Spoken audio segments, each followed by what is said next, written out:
સમાચારમાં આગળ વધી સમાચાર વડોદરામાંથી પોલીસે ગરફોડ ચોરીનો ભેદ ઉકેલ્યો હોવાની વિગત। વડોદરા ક્રાઇમ બ્રાન્ચે છેલ્લા 2 મહિનામાં થયેલી 17 ગરફોડ ચોરીઓનો ભેદ ઉકેલીને ચોર ટોળકીને ઝડપી પાડવામાં સફળતા મેળવી છે। ચોરીની ઘટનાના સીસીટીવી ફૂટેજ સામે આવ્યા બાદ પોલીસે આશરે 300 જેટલા સીસીટીવી કેમેરાઓની ઝીણવટભરી તપાસ હાથ ધરી આ ગેંગને શોધી કાઢી હતી। આરોપીઓ રાત્રિના સમયે બાઇક પર નીકળીને બંધ મકાનોની રેકી કરતા અને ત્યારબાદ તેના તાળા નકુચા તોડી ઘરમાંથી સોના ચાંદીના દાગીના, રોકડ રકમ તેમજ અન્ય કિંમતી સામાનની ચોરી કરી ફરાર થઈ જતા। સમાચાર છોટાઉદેપુરથી પાવી જેતપુરના વાવડી ગામે વૃદ્ધ દંપતી પર જીવલેણ હુમલો। અજાણ્યા ઈસમો દ્વારા હુમલો કરાયો। હુમલામાં મહિલાને ગંભીર ઈજા થતા મોત। વૃદ્ધને ગંભીર ઈજા। વૃદ્ધ દંપતી વર્ષોથી પોતાના ખેતરમાં રહેતા હતા। લૂંટના ઈરાદે આવેલા લૂંટારાઓએ હુમલો કર્યાની આશંકા। પાવી જેતપુરના કરાલી પોલીસે તપાસ હાથ ધરી છે।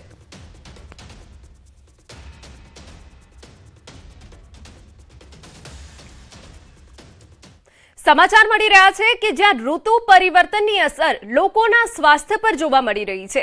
પાણીજન્ય અને મચ્છરજન્ય રોગચાળાના કેસોમાં વધારો થતા સોલા સિવિલ હોસ્પિટલની ઓપીડીમાં 10 થી 15% વધારો નોંધાયો। એક સપ્તાહમાં 15,593 ઓપીડી નોંધાઈ।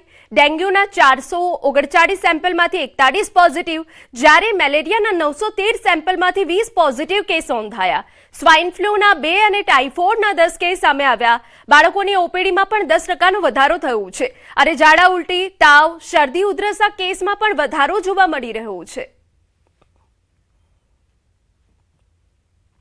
દર્દીની વાત કરું રોગચાળાની તો ગયા અઠવાડિયામાં ઓપીડીમાં અમારે લગભગ 15,593 દર્દી નોંધાયા તથા દાખલ દર્દી 1300 દર્દી ગયા અઠવાડિયામાં નોંધાયા। અને જુદા ડિઝીઝની વાત કરીએ તો ડેન્ગ્યુ, મેલેરિયા, ચિકનગુનિયામાં લગભગ ડેન્ગ્યુના ગયા અઠવાડિયામાં 439 દર્દીના લોહીના નમૂના તપાસ માટે લેવામાં આવેલા જે શંકાસ્પદ હતા તેમાંથી 41 દર્દીના રિપોર્ટ પોઝિટિવ હતા તથા મેલેરિયાના 913 દર્દીના લોહીના નમૂના તપાસ માટે લેવામાં આવ્યા તેમાંથી 20 દર્દીના રિપોર્ટ પોઝિટિવ હતા। તો બાળકોની ઓપીડીમાં પણ 10% વધારો થયો છે। અમે આપને જણાવી દઈએ કે હાલ રાજ્યના અલગ અલગ જિલ્લાઓમાં ઋતુ પરિવર્તનની અસર એટલી ગંભીર જોવા મળી રહી છે જેના કારણે વાયરલ ફ્લૂ જેવા કેસોમાં વધારો થયો છે। સમાચારમાં આગળ વધીએ। પંચમહાલના કાલોલમાં મુંબઈ દિલ્હી ભારતમાલા હાઈવે કોરિડોરનો ઉપયોગ વિદેશી દારૂની હેરાફેરી માટે થતો હોવાનો ખુલાસો થયો। કાલોલ પોલીસે બાતમીના આધારે હાઈવે પર નાકાબંધી કરી હતી ત્યારે શંકાસ્પદ 2 કારને ઝડપી પાડવામાં આવી હતી। પોલીસે બંને કારની તલાશી લેતા તેમાંથી મોટી માત્રામાં વિદેશી દારૂ મળી આવ્યો હતો। વડોદરા તરફ લઈ જવાઈ રહેલા અંદાજે 3.11 લાખ રૂપિયાની કિંમતના વિદેશી દારૂના જથ્થા સાથે 3 ખેપિયાઓની ધરપકડ કરવામાં આવી। ઝડપાયેલા આરોપીઓમાં 2 સગા ભાઈઓનો પણ સમાવેશ થાય છે। પોલીસે બંને કાર સહિત દારૂનો જથ્થો કબજે કરી આરોપી સામે કાયદેસરની કાર્યવાહી હાથ ધરી છે। આ દારૂનો જથ્થો ક્યાંથી ભરવામાં આવ્યો હતો અને વડોદરામાં ક્યાં પહોંચાડવાનો હતો તેમ સમગ્ર હેરાફેરીના નેટવર્કમાં અન્ય કોણ સંડોવાયેલું છે તે અંગે કાલોલ પોલીસે વધુ તપાસ શરૂ કરી છે। સમાચાર ભાવનગરમાંથી નકલી દારૂથી 3 લોકોના મોત થયા હોવાની વિગત છે અને વધુ એક વ્યક્તિનું પણ શંકાસ્પદ મોત થયું। દારૂકાંડમાં મૃત્યુઆંક 4 પર પહોંચ્યો છે। 3ના નકલી દારૂથી મોત થયા છે જ્યારે એકનું શંકાસ્પદ મોત થયું છે। 3 લોકોના મોતની કલેક્ટર દ્વારા પુષ્ટિ થઈ છે। નરેન્દ્ર યાદવ નામના વ્યક્તિની મોતને લઈ શંકા। કુલ 19 લોકો નકલી દારૂના કારણે પ્રભાવિત થયા છે। અમારા સંવાદદાતા નીતિન વધુ વિગતે વાત કરવા જોડાયા છે। નીતિન, શું છે ઓવરઓલ અપડેટ? ચોક્કસ વાત કરીએ તો અત્યાર સુધીની આ ઘટનામાં હાલ 19 વ્યક્તિઓ છે તે આ ડુપ્લિકેટ દારૂના સેવનને લઈ અને પ્રભાવિત થયા છે, જેમાં 4 લોકોના સત્તાવાર મોત થયા છે અને 3 લોકોની સત્તાવાર મોતની જાહેરાત છે તે કલેક્ટર ભાવનગર દ્વારા કરવામાં આવી છે। અને એક મોત છે તે નરેન્દ્ર યાદવ નામની વ્યક્તિ છે તે મોતને લઈને હાલ શંકાસ્પદ એટલે કે શંકા જણાઈ રહી છે કે દારૂના સેવનથી એમનું મોત થયું છે અથવા તો અન્ય કોઈ બીમારીને કારણે મોત થયું છે।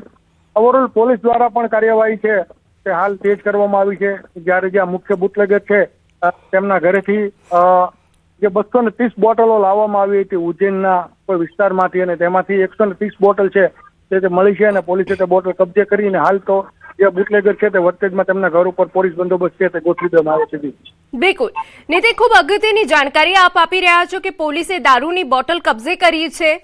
કલેક્ટર દ્વારા 3 લોકોના મોતની પુષ્ટિ કરવામાં આવી છે, પરંતુ શું આપની પાસે એવી કોઈ વિગત છે કેટલા સમયથી આ દારૂનો વેપલો ચાલી રહ્યો હતો? ચોક્કસ વાત કરીએ તો જ્યારે આ જે દારૂ છે, જે અંગ્રેજી દારૂ, તેમાં દેશી દારૂ ભેળવી અને આ દારૂ, આ પ્રકારનો જે ડુપ્લિકેટ દારૂ છે તે બજારમાં અલગ અલગ વિસ્તારોમાં તેનું વેચાણ કરવામાં આવતું હતું. અને જ્યારે આ સમગ્ર મામલાને લઈને જે એક પછી એક મોતના આંકડા સામે આવે છે તેને લઈને પોલીસ હરકતમાં આવી છે, ત્યારે પોલીસની કામગીરી પર પણ સવાલ ચોક્કસ થઈ શકે કે પોલીસ આ જે 24 કલાકની અંદર તે બુટલેગરના ઘર લગીને પહોંચી જાય છે, અલગ અલગ બુટલેગરોની ધરપકડ કરે છે, ત્યાંથી દારૂની બોટલ પણ મળતી હોય છે. ત્યારે આ જ વિસ્તારના જે પોલીસ સ્ટેશનો આવેલા છે શું તેને ખ્યાલ નહીં હોય તેવા પણ પબ્લિક અને લોકોમાં છે તે સવાલો છે તે સામે આવી રહ્યા છે જી. બિલકુલ નીતિન, આ વિસ્તારમાં દારૂના કેટલા વેપલા આવા ધમધમી રહ્યા છે જેની ઉપર હવે સખત પોલીસ કાર્યવાહી જરૂરી છે? ચોક્કસ વાત કરીએ તો એસએમસીની ટીમ છે તે પણ ભાવનગરમાં આવી છે અને તેમના દ્વારા પણ આ સમગ્ર બાબત છે તેને લઈને મોનિટરિંગ કરવામાં આવી રહ્યું છે. ઓવરઓલ જે દેશ દારૂના ધંધાઓ કરતા હોય છે તે હાલ તો બધા તમામ લોકો છે તે ભૂગર્ભમાં ઉતરી ગયા છે. થોડા સમય પહેલા તે સોશિયલ મીડિયામાં જે દેશી દારૂનો વેપલો હોય તેવા લોકોના નામ સાથેની પરચીઓ છે તે વાયરલ થઈ અને ત્યારબાદ તે પરચી છે તે ત્યાંથી ડિલીટ કરી નાખવામાં આવી છે. એટલે ચોક્કસ થઈ શકાય કે કાંઈક ને કાંઈક પોલીસની કામગીરી અને પોલીસના જે અલગ અલગ પોલીસ સ્ટેશનો છે તે વિસ્તારના કામગીરી પરના સવાલો ચોક્કસ પ્રમાણે ઉઠી રહ્યા છે કે શું પોલીસને આ વસ્તુ છે તે ધ્યાનમાં નહીં આવતી હોય. બિલકુલ, સવાલ તો છે જ અહીંયા. અને નીતિન, દારૂકાંડ એ ખૂબ મોટી ઘટના છે અને ગંભીર ઘટના છે. અગાઉ પણ આ પ્રકારની ઘટનાઓ રાજ્યમાં બની ચૂકી છે. ત્યારે આ દારૂમાં ભેળવવા માટે જે કેમિકલ વપરાય છે કે જેનાથી લોકોના મોત થાય છે એ પણ એક તપાસનો વિષય છે કે આખરે એ કેમિકલ આવ્યું ક્યાંથી? ચોક્કસ એ દિશામાં પોલીસ તપાસ કરી રહી છે. ત્યારે એક મોટો સવાલ એ થાય છે કે ગુજરાતનું જે ગાંધીનું ગામ છે ગુજરાતનું, અને ત્યાં દારૂબંધી હોવા છતાં કેમ એન પ્રકારે આ દારૂઓ છે તે ખુલ્લેઆમ મળતા હોય છે અથવા તો તેનું વેચાણ કરવામાં આવતું હોય છે. એટલે કંઈક ને કાંઈક એવા શંકાના દાયરામાં પોલીસની કામગીરી આવે છે. કંઈક ને કાંઈક એવા કોઈ લોકો હશે પોલીસમાં જોડાયેલા કે તેની મીઠી નજર નીચે છે કે આવા દારૂના વેપલા છે તેનો જે ધંધો છે તે ફલો ફૂલો થતો હશે જી. બિલકુલ, સ્થાનિક લેવલે હાલ નીતિન પોલીસની શું કામગીરી છે બુટલેગર ઉપર એ વિસ્તારમાં? વિસ્તૃત માહિતી. પોલીસ જે આ પ્રકારની માહિતી જે કોઈ વ્યક્તિઓ દારૂના વ્યવસાય સાથે સંકળાયેલા અગાઉ તેમના રેકોર્ડ ચેક કરીને તેમને પોલીસ દ્વારા છે તે રાઉન્ડ અપ લેવાની જે કાર્યવાહી છે તે હાથ ધરવામાં આવી છે. હાલ પોલીસ વિવિધ વિસ્તારોમાં પોતે સર્ચ ઓપરેશન કરી અને આ જે દારૂના વેપલાઓના અગાઉ જે લોકોના નામ છે ત્યાં પણ પોલીસ દ્વારા ચેકિંગ કરવામાં આવી રહ્યું છે જુદી જુદી ટીમો દ્વારા. બિલકુલ, આભાર તમામ વિગતો બદલ. તો ભાવનગરમાં દારૂ કાંડ થયો છે જેમાં અત્યાર સુધી જે કલેક્ટરે મોતના આંકડાની પુષ્ટિ કરી છે 3 છે અને એકનું શંકાસ્પદ મોત થયું છે.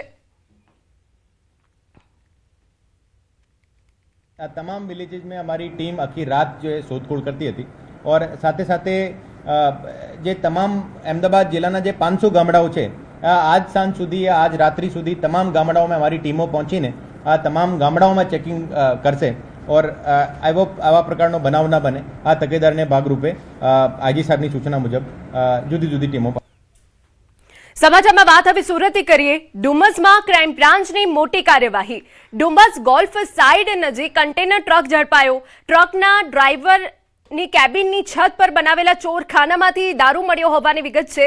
ચોરખાનામાંથી દારૂની 288 બોટલ મળી આવી. પોલીસે 16.25 લાખથી વધુનો મુદ્દામાલ કબજે કર્યો. દારૂ સહિત 10 લાખની ટ્રક અને ફોન પણ કબજે કર્યા.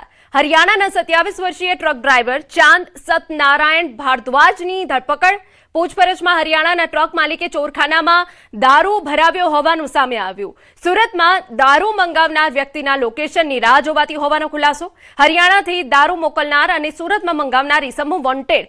ઝડપાયેલા આરોપીઓને 3 દિવસના પોલીસ કસ્ટડી રિમાન્ડ મળ્યા છે. સમગ્ર દારૂ હેરાફેરીના નેટવર્ક અંગે ક્રાઇમ બ્રાન્ચની હવે વધુ તપાસ.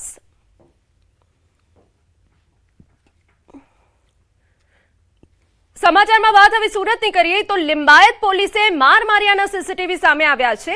23 જુલાઈએ દુકાનદારને માર માર્યો હતો. સીસીટીવીમાં 2 પોલીસકર્મી વાળ ખેંચતા જોવા મળ્યા. એક પોલીસકર્મી લાફા મારતો અને અન્ય પોલીસકર્મી દંડો મારતો હોવાનો વિડીયો સામે આવ્યો. પોલીસકર્મી મનોજ કુમારના ખભા પર પગ મૂકતો હોવાનો પણ સીસીટીવીમાં દાવો થયો છે. સીસીટીવી ફૂટેજ અમે આપને બતાવી રહ્યા છે. હાઈકોર્ટમાં પિટિશન બાદ 8 ઓગસ્ટે ભાઈ સાથે અપશબ્દો બોલ્યાનો પણ આક્ષેપ. 1.5 મહિના સુધી પોલીસે કાર્યવાહી ન કર્યાનો આક્ષેપ. પીડિતે કમિશનરને કરી હતી અરજી. પીડિતે હાઈકોર્ટનો પણ ખખડાવ્યો હતો દરવાજો. તો અમારા સંવાદદાતા કીર્તેશ વધુ વિગતે વાત કરવા જોડાયા છે. કીર્તેશ, જે સીસીટીવી ફૂટેજ સામે આવ્યા છે તેને લઈને હવે અનેક સવાલો થઈ રહ્યા છે. આખરે સત્ય શું છે? બિલકુલ, આ સીસીટીવી સુરતના લિંબાયત વિસ્તારના છે. 13 જુલાઈએ રાત્રે પોલીસ દ્વારા એક યુવકને મારવામાં આવે છે. 1-2 નહીં પણ 250 કરતા વધારે દંડા માર્યાનો આક્ષેપ મનોજ કુમાર નામનો વ્યક્તિ કરી રહ્યો છે. 1.5 મહિના સુધી તેની સાથે થયેલી ઘટનાની ફરિયાદ કરવા છતાં પોલીસે ફરિયાદ નથી લીધી. જોકે આ સમગ્ર મામલે મનોજ દ્વારા હાઈકોર્ટમાં પિટિશન દાખલ કરવામાં આવી છે અને જે દિવસે પિટિશન દાખલ કરવામાં આવી છે ત્યારબાદ પણ પોલીસ દ્વારા તેમને હેરાનગતિ કરવામાં આવતી છે. ખાસ કરીને આ સમગ્ર મામલાને લઈને જ્યારે પિટિશન દાખલ કરી ત્યારબાદ 8 ઓગસ્ટે પોલીસ દ્વારા મનોજના ભાઈને ઉપાડવામાં આવ્યો છે. તેની સાથે અપશબ્દો બોલવામાં આવ્યા છે. સમગ્ર ઘટનાના સીસીટીવી અને ખુદ પીડિત પોતાની આપવીતી કરતી હોય તેવા વિડીયો હવે સોશિયલ મીડિયામાં વાયરલ થયા છે. ત્યારે જોવાનું રહ્યું કે આ મામલે કયા પ્રકારની કાર્યવાહી થાય છે. ખાસ કરીને આ ઘટનાને લઈને કમિશનરને રજૂઆત કરવામાં આવી છે. વિસ્તારના ડીસીપી કાનન દેસાઈને રજૂઆત કરવામાં આવી છે. તપાસના આદેશ આપવાની વાત સામે આવી રહી છે, પણ સાચી હકીકત શું તે તો તપાસ